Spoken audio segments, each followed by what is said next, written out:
നല്ല നീയത്തുണ്ടെങ്കിൽ നമുക്ക് ശരീഅത്തിലില്ലാത്ത അമലുകൾ ഗൈറുൽ മശ്റൂ പ്രതിഫലാർഹമാക്കി തീർക്കാൻ പറ്റുമോ എന്നാണ്. അതായത് ഉദാഹരണത്തിന് ഒരാൾ തീരുമാനിക്കുകയാണ്, ഞാനിതെങ്ങനെ ഒരു ഇൽമിൻ്റെ സദസ്സിൽ വന്നാൽ 2 റക്അത്ത് നിസ്കരിച്ചിട്ടാണ് ഇരിക്കുക. നല്ല കാര്യമാണ്, കാരണം ഇൽമിൻ്റെ സദസ്സിലേക്ക് പോകുന്നതിന് മുമ്പ് അള്ളാഹു ഒരു ഇബാദത്തൊക്കെ ചെയ്ത് അങ്ങനെ ഇവിടെയൊക്കെ എന്നും വരുമ്പോൾ ഇവിടെ ഒരാൾ എന്ത് ചെയ്യാണ്, 2 റക്അത്ത് സുന്നത്ത് നിസ്കരിക്കുന്നു. അയാൾ അങ്ങനെ ലുഹാൻ്റെ സമയമായതുകൊണ്ടോ ഒന്നുമല്ല, അല്ലെങ്കിൽ അസറിന് ശേഷം വന്നിട്ട് ഉടനെ 2 റക്അത്ത് സുന്നത്ത് നിസ്കരിക്കുകയാണ്. എന്താണ് കാര്യം? അയാൾ പറഞ്ഞു ഞാൻ നല്ല ഉദ്ദേശത്തിനാണ്, കാരണം ഒരു അമൽ ഇൽമിൻ്റെ സദസ്സിലൊക്കെ പോകുമ്പോൾ നല്ല ഇബാദത്തല്ലേ 2 റക്അത്ത് നിസ്കാരം, സുജൂദിലൊക്കെ ദുആ ചെയ്യുക. അതെന്താകും? അത് ബിദ്അത്തായി തീരും. കാരണം നല്ല നീയത്ത് കൊണ്ട് ദീനിൽ സ്ഥിരപ്പെടാത്തൊരു കാര്യം എന്ത് ചെയ്യാൻ സാധിക്കില്ല, ഇബാദത്താക്കാൻ സാധിക്കില്ല.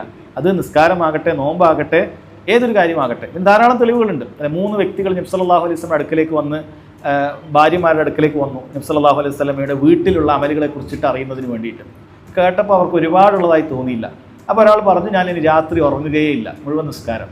വേറൊരാൾ പറഞ്ഞു, ഞാൻ സ്ത്രീയെ കല്യാണം കഴിക്കുകയില്ല, മുഴുവൻ ഇബാദത്ത്. വേറൊരാൾ പറഞ്ഞു, ഞാൻ ഇനി ഇറച്ചിയൊന്നും ഭക്ഷിക്കുകയില്ല. അത് അത്രയും ഭൗതിക വിരക്തിയിൽ ജീവിക്കാം. നബി സല്ലല്ലാഹു അലൈഹി വസല്ലം പറഞ്ഞു, അമ്മാ വല്ലാഹി ഇന്നി ലഅഖ്ശാകും ലില്ലാഹി വഅത്ഖാകും ലഹ്. അള്ളാഹുവാണ്, ഞാനാണ് നിങ്ങളെക്കാൾ അള്ളാഹുവിനെ ഭയപ്പെടുന്നതും തഖ്വയുള്ളതും. ലാകിന്നി അസൂമു വഅഫ്തിർ, ഞാൻ നോമ്പെടുക്കുകയും നോമ്പ് ഉപേക്ഷിക്കുകയും ചെയ്യുന്നുണ്ട്. വഉസല്ലി വഅർഖുദ്, ഞാൻ ഉറങ്ങുകയും നിസ്കരിക്കുകയും ചെയ്യുന്നുണ്ട്. വഅതസവ്വജുൻ നിസാ, ഞാൻ സ്ത്രീയെ കല്യാണം ചെയ്യും. കാരണം ചില വിവാദത്തിൽ സ്ത്രീയെ കല്യാണം കഴിക്കൂല എന്നാണ് പറയുന്നത്. ഫമൻ റഗിബ അൻ സുന്നതി ഫലൈസ മിന്നി, ആരെങ്കിലും എൻ്റെ സുന്നത്തിനോട് വിമുഖത കാണിച്ചാൽ അവൻ എന്നിൽപ്പെട്ടവനല്ല. നോക്കൂ, നല്ല നീയത്താണ് ഈ 3 പേർക്കും ഉണ്ടായിട്ടുള്ളത്. അത് മോശപ്പെട്ട ഞാൻ എനിക്ക് കള്ളു കുടിക്കാം അല്ലെങ്കിൽ വ്യഭിചരിക്കാം അങ്ങനെ ഒന്നുമല്ല അവർ പറഞ്ഞത്. നല്ല കാര്യമാണ്, ഇബാദത്ത് മാത്രം ഉദ്ദേശിച്ചു. പക്ഷെ നല്ല കാര്യമാണെങ്കിൽ ശരി, നബി സല്ലല്ലാഹു അലൈഹി വസല്ലം കാണിച്ചു തരാത്ത ഒരാൾ ചെയ്താൽ അയാളുടെ ഇബാദത്ത് ബാത്തിലായി പോകും. ഇനി തിരിച്ചൊരു ചോദ്യം, വന്നിയത്തുൽ ഖബീസ ഹൽ തുസയ്യിറുൽ അമല ത്വയ്യിബ ഖബീസൻ, മോശം നീയത്ത് നല്ല അമലിനെ മോശമാക്കുമോ എന്നാണ്. മോശമാക്കുമെന്നുള്ളതാണ് നമ്മൾ നേരത്തെ പറഞ്ഞു.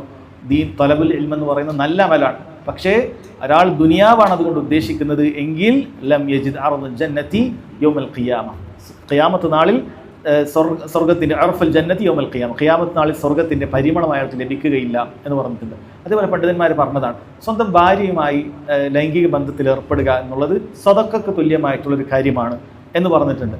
എന്നാൽ ഒരാൾ ഷെയ്ഖ് സുലൈമാൻ റുഹൈലി റഹിമഹുല്ലാഹ് പറയാൻ, ഒരാൾ സ്വന്തം ഭാര്യയുമായി ലൈംഗിക ബന്ധത്തിൽ ഏർപ്പെടുന്ന സമയത്ത് അത് മറ്റൊരു സ്ത്രീയാണ് എന്നൊരാൾ മനസ്സിൽ കരുതുകയാണ് എങ്കിൽ, നല്ല അമലാണ് അയാൾ ചെയ്യുന്നത്, അതൊരു മറ്റൊരു സ്ത്രീയാണ് എന്നൊരാൾ കരുതുകയാണ് എങ്കിൽ അയാൾക്ക് ഹറാമ് ചെയ്തതിൻ്റെ കുറ്റമുണ്ടാകും എന്നാണ് പറയുന്നത്. ഹറാമ് ചെയ്തതിൻ്റെ കുറ്റമുണ്ടാകും. കാരണം നല്ലൊരു അമൽ അയാൾ നീയത്ത് കൊണ്ട് അത് മോശമാകും. ബാഹ്യമായി ചെയ്തത് നല്ലതാണ്, ഭാര്യയുമായിട്ടാണ് ബന്ധം. പക്ഷേ ഹറാമാണ് അവൻ ചിന്തിക്കുന്നത് എങ്കിൽ ഹറാമിൻ്റെ കുറ്റം അവനുണ്ടാകുന്നതാണ്. അത് ഏതൊരു കാര്യവും അങ്ങനെ തന്നെയാണ്. നീയത്ത് എന്ത് ചെയ്യും? അമലിനെ മോശമാക്കി കളയും എന്നുള്ളതാണ്.